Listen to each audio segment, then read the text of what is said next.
Are you sure there's no Pixel 9 Pro XL? There isn't a Pixel 9 Pro XL.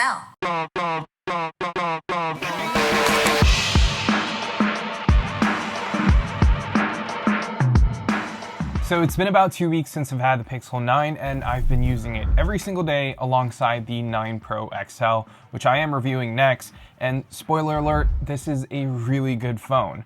As someone who enjoyed using the Pixel 8 Pro from last year, this Pixel 9 is actually the phone that I was looking forward to at the end of 2024 because I've always loved the Pixel's camera system and their whole Pixel experience, and boy, they did not disappoint this year, even with this base model Pixel 9.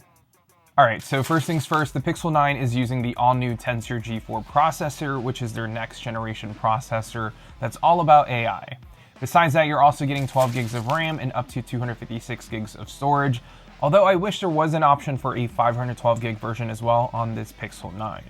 In terms of design and how the phone feels, in my opinion, it feels and looks like a modern iPhone, but to Google's credit though, it feels better than the iPhone 15 series, which you may or may not like. Now, the matte side rails is a nice touch on the regular 9, and the camera bar is much more pronounced than ever, and I actually prefer this more than the visor from previous Pixel phones. Now, the Pixel 9 in terms of colors comes in 4 different colors: Obsidian, which is black, Wintergreen, Peony, which is this really nice saturated pink color, and Porcelain, which is kind of off-white, light champagne color. Now, if you're not a case person and you want to switch things up for your Pixel 9, I highly suggest you guys check out channel sponsor Dbrand and get yourself a skin or a grip case from them.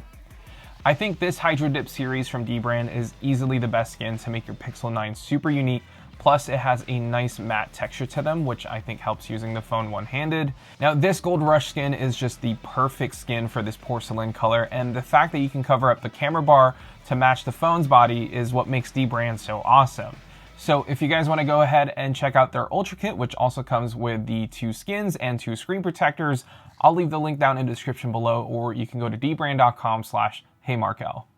Alright, so now that we kind of got the basics out of the way, I wanted to talk about the display here first, because the display got a major upgrade in 2 areas, the brightness and the fingerprint reader.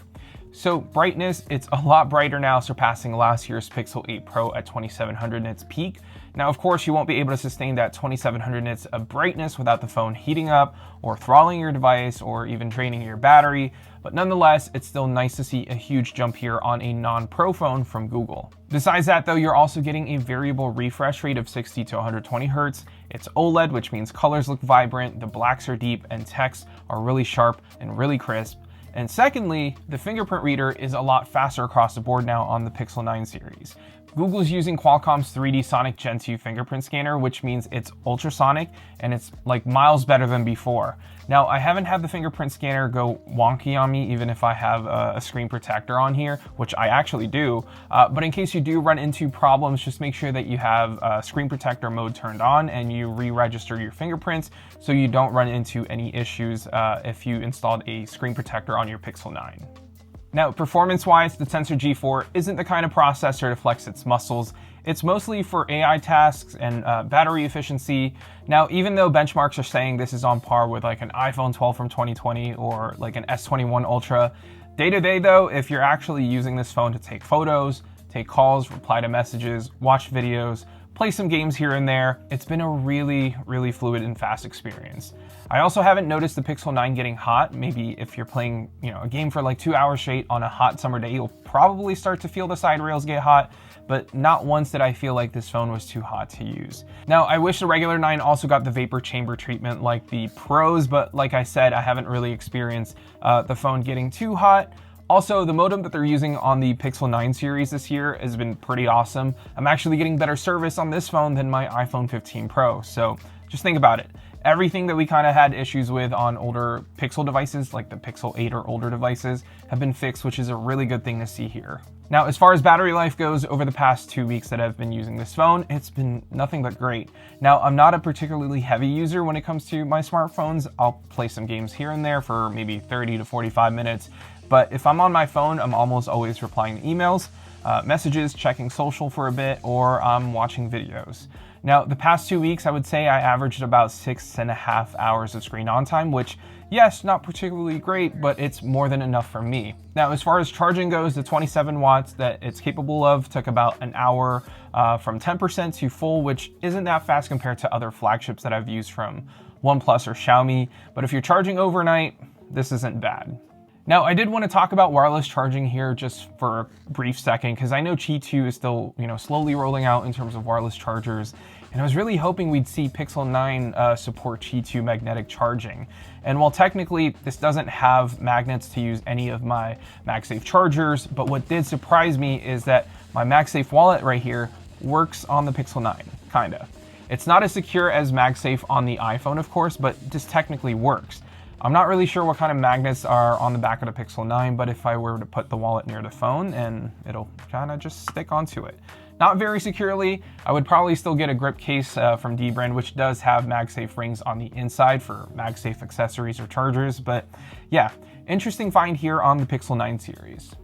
Now, in terms of software, not much has really changed here on the Pixel 9 series since it's still running Android 14, which I thought was pretty odd. Much like the hardware, everything on the software front feels more refined this time around, but just with more AI. It's the same Pixel launcher and software we all know and love, with little to no gimmicks and lots of AI things to really help you get the best experience out of your smartphone. Now, there's a new screenshots app here, which I think should have been integrated with, Google Photos, but basically it's a place where you can find and search all of your screenshots on your phone and have, AI help you summarize or even answer questions about certain things within a screenshot. And then there's obviously Google Gemini, which was a huge push for them this year. This is replacing Google Assistant to help you, get more things done and hopefully get better answers out of your assistant in a more natural language. Now, there's also Gemini Live, which is like talking to a real assistant that lives inside your Pixel, and you can talk to them as if you're talking to a real person. You can have a conversation, you can stutter or change your mind while you're asking questions. It'll still be able to understand you even if you stutter. You can even interrupt it while it's giving you answers. And speaking of answers, I just got to share this clip with you guys, and huge shout out to Nick Gray from Fandroid for showing me this. But yeah, I thought this was pretty funny. Can you tell me if the Pixel 9 is better than the Pixel 9 Pro XL? There isn't a Pixel 9 Pro XL. There's just the regular Pixel 9 and the Pixel 9 Pro. The Pro has better cameras, a bigger screen, and a longer battery life. Are you sure there's no Pixel 9 Pro XL? You're right, I apologize. It seems like there is a Pixel 9 Pro XL. Google just announced it.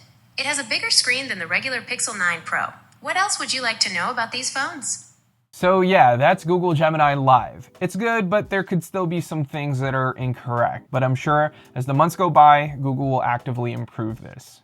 Now, another notable thing here is all the generative AI stuff that you can do inside Magic Editor and, Pixel Studio. These are things that you may have seen before in Photoshop. You'll be able to take a photo, for example, and reimagine that photo and add stuff to it, or change a lot of the things inside that photo. It's kind of crazy. But if you guys want to know more about all of the new AI stuff on the Pixel 9, I think Marquez did a really good job going in depth about them in his video.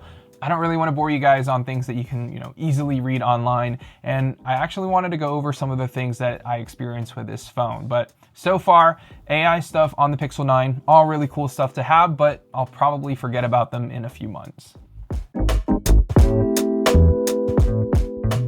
Now, this wouldn't be a proper Pixel review without talking about the cameras. Now, while hardware didn't change much, we still have that same main 50 megapixel camera with an f1.68 aperture, but the biggest change here on the lower end Pixel 9 is the upgraded ultra-wide camera at 48 megapixels, and this features autofocus and an f1.7 aperture. Unfortunately, the selfie camera up front didn't get the same love as the Pros this year. We still have the same 10 megapixel selfie camera, but it does now have autofocus, which is always welcomed. Besides the new hardware though, the new Tensor G4 processor also refines how it handles photos and video processing. I think photo processing on the device takes only a couple of seconds versus what it was on Tensor G3. But in terms of its photo quality, I've always loved how Pixel photos look out of the camera, and the same applies to the 9. Like the going theme with the Pixel series, the photos look more refined each year. In good lighting, photos look really good with the right amount of contrast and color accurate colors. The HDR processing I think is top notch, where it's not over exaggerating the highlights and shadows together. And it's also not super processed or too sharp, which I really appreciate. All in all, it's a really good camera system that I think most people are going to enjoy and can easily share really good looking photos with friends and family without having to edit them.